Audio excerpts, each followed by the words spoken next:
Bonjour les taureaux, merci à vous d'être là. Je suis ravie de vous accueillir pour votre guidance de la semaine du 13 au 19 novembre 2023.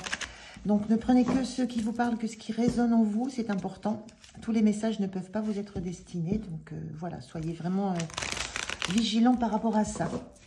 Je vais commencer par un premier message de l'oracle, mon petit oracle intuitif pour l'énergie qui vous accompagne sur la semaine.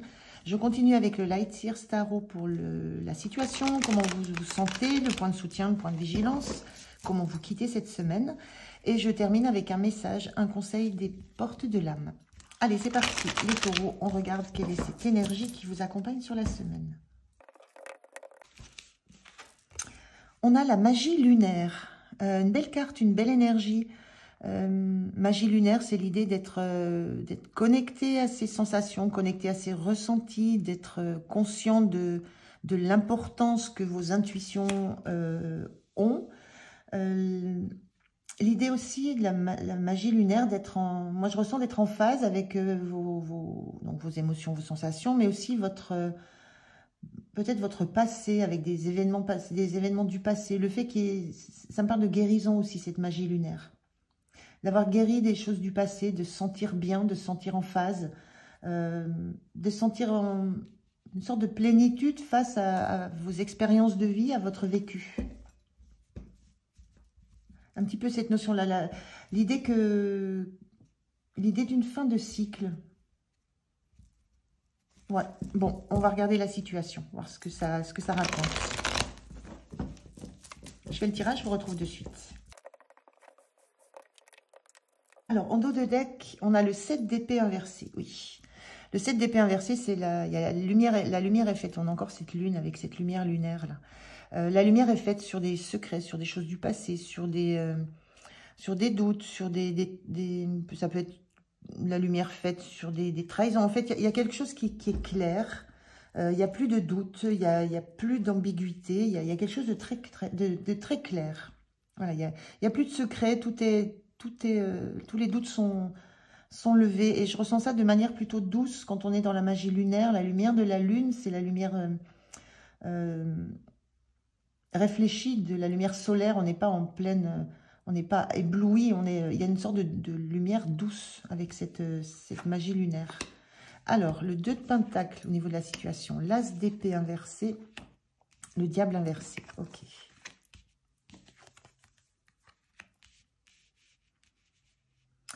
Alors, le 2 de pentacle, c'est l'idée d'une énergie qui dit qu'on est en équilibre. On tient bon, on est en équilibre. On arrive à jongler entre deux énergies. Ça peut être, on arrive à jongler entre un passé et un présent, voire un futur. On arrive à jongler entre son côté plutôt masculin, son côté plutôt féminin. On arrive à jongler entre ces zones d'ombre, ces zones solaires. On arrive à jongler entre deux activités, entre deux situations.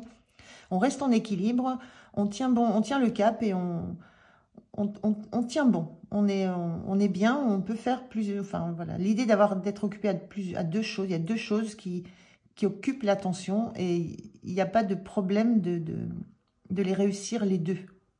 Ça se complète, ça se complémente, ça se marie bien et ça ne déstabilise pas. Avec cet as d'épée inversé et ce diable inversé, donc cet as d'épée inversé, ça...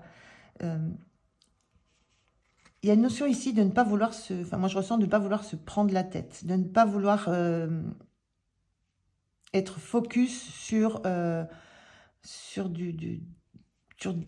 pensées, des choses absolument... Souvent, l'ASDP, c'est une prise de conscience. C'est la lumière qui se fait dans le cerveau. C'est la nouvelle idée, la nouvelle façon d'être, de communiquer. On va au plus... C'est quelque chose qui vient de l'intérieur et qui illumine un peu le tour. Et là, il y a la sensation de ne pas avoir besoin d'éclaircissement, de ne pas avoir besoin d'une prise de conscience. C'est comme si vous étiez complètement au clair avec ce qui se passait autour de vous, avec cet équilibre que vous avez trouvé. Et ce diable inversé, ça renvoie aussi à une... L'énergie du diable, c'est la passion, c'est la créativité, c'est très positif quand on parle d'argent, de concret. On est dans le denier ici, on est dans de la matière, dans du concret, on a une notion de quelque chose de positif. Mais ça parle aussi d'attachement, de dépendance. Et ce diable inversé, c'est plutôt l'idée que vous êtes plutôt détaché. Je ressens plutôt un détachement par rapport à certaines dépendances que vous avez pu avoir, à certains attachements aussi que vous avez pu subir. Il y a une notion là de ne pas avoir nécessairement besoin de voir clair sur des passions que vous pouvez avoir, des attachements, c'est pas un souci, ça ne vous questionne pas, ça ne remet rien en cause. Vous êtes complètement à l'aise dans le fait d'être, moi je ressens d'être à la fois très dans le mental et très dans la matière. D'être à la fois aussi très dans l'intuitif, le ressenti, et à la fois dans l'attachement au matériel, au concret, au matériel. Et ça ne vous questionne pas, ça ne vous pose pas de problème, ça ne remet pas en question, ça ne vous perturbe pas la tête. Vous arrivez très bien à être en phase avec ça, à la fois avec votre côté très, très passionné, concret, matériel, dans la créativité, dans l'attachement que vous pouvez avoir aux valeurs matérielles, aux valeurs, oui, aux valeurs dans la matière, et à la fois cette faculté que vous avez à vous connecter à ce que vous ressentez, à vos intuitions. Ça ne vous pose pas de soucis. Enfin, il y a quelque chose qui n'est pas un problème pour vous et que vous ne remettez pas en question. Vous jonglez vous êtes complètement à l'aise dans ces deux états pour vous. Il y a quelque chose qui s'est éclairé par rapport à ça, que vous avez réussi à comprendre. Comment vous vous sentez? La tour inversée.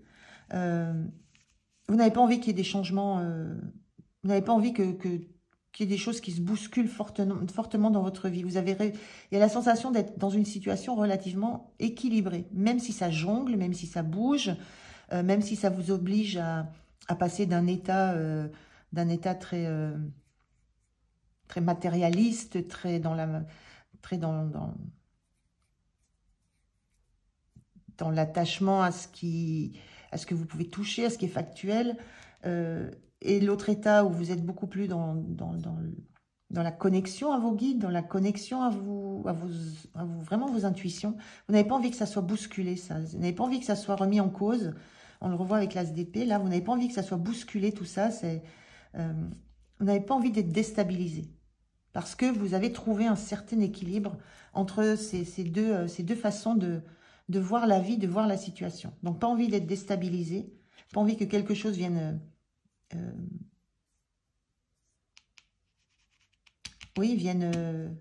déstabiliser, vienne... Il y a une notion de faire des réserves avec cet écureuil. Il a fait des réserves, tout est parti.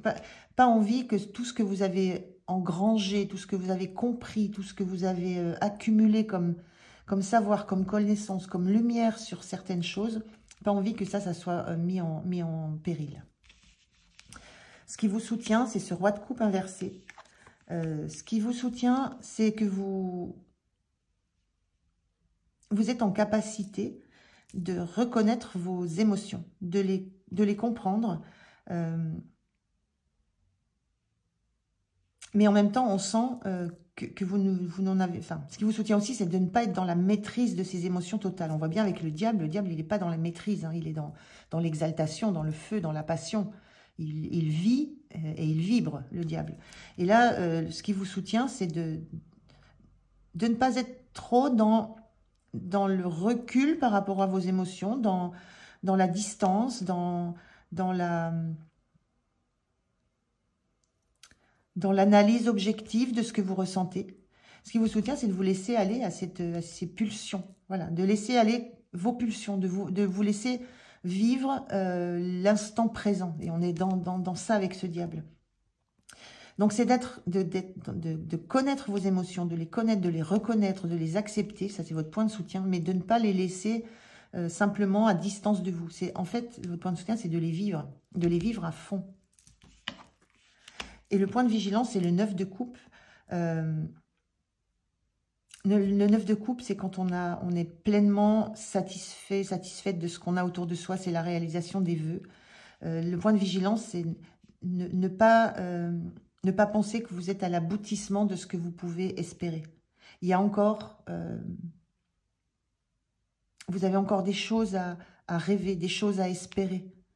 Il y a cette sensation-là de ne pas vouloir être déstabilisé, de ne pas vouloir que les choses bougent, que les choses se désancrent, se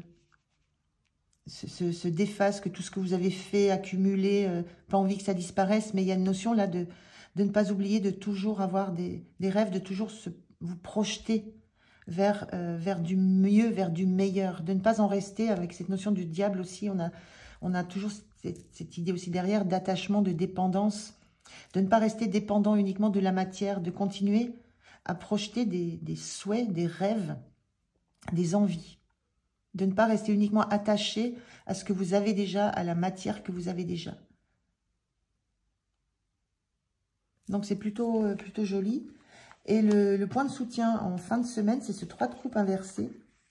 Le point de soutien, c'est que vous n'avez besoin de personne pour avoir des rêves. Hein. Vous n'avez besoin de personne pour visualiser un avenir meilleur pour vous. Vous n'avez besoin de personne pour viser la lune, quasiment.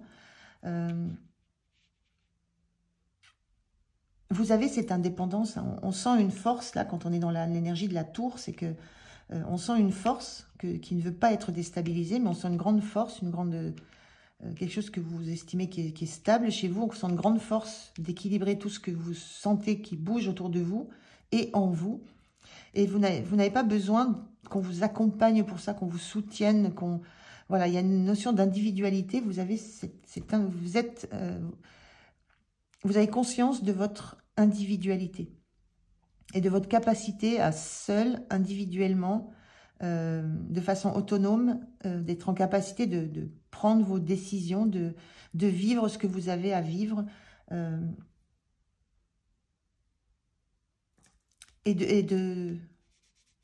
oui, d'être indépendante. Il y a une grande notion d'indépendance là dans cette carte inversée.